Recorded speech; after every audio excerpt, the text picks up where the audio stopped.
Kapatid, batid kong alam mo ang kinakaharap ng mundo. Ang krisis na dinaranas ng bawat tao. Kapatid, napapansin mo rin ba na ang mundo natin ay tila nag-iiba? Hindi tulad noon na mapayapat sagana. Ngayon ay tila sira at na.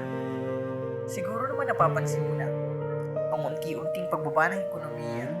Mga bilihin ay tumataas pa, kaya mga tao ay nahihirapan na. Dahil sa pagbagsak ng ekonomiya, apektado ang maraming bansa. May bansa na tao ay nagugutom na, pera sa kanila ay wala ng halaga.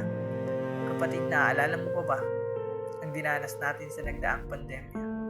Kung saan lahat ng tao ay nababalisa, hindi alam ang gagawin sa takot na mahamon. Dahil sa pandemya, mga pangkabuhayan ay unti-unting nagsara. May mga taong nahirapan, lalo na ang mga nahawa at pakiramdam na wala ng pag-asa. Dumagdag pa ang pag-away-away ng mga bansa. Tila kumpleto na ang propesiyang nakatakda, propesiya na nakasulat sa Biblia at hindi lamang gawa-gawa. Sa magulo nating mundo, tila ba'y nagsunod-sunod ang mga sakuna dito. Mga lindol na kumikitil at bagyo na sumisira sa mga tirahan at pangkabuhayan ng mga tao. Pero kapatid, alam mo ba kung bakit mangyayari ito? Bakit may mga lindol at bagyo, pagkagutom at pagkakagulo, pandemya at pagbaba ng ekonomiya sa mundo? Kapatid, sasabihin ko sa iyo, lahat ng iyong nalaman at napakinggan ay mga sinyalis sa pagbabalik ng Diyos na makapangyarihan. Ang langit at ang lupa ay maglalaho, ngunit ang kanyang mga salita ay mananatili magpakailanman. At ako'y sigurado at walang alinlangan.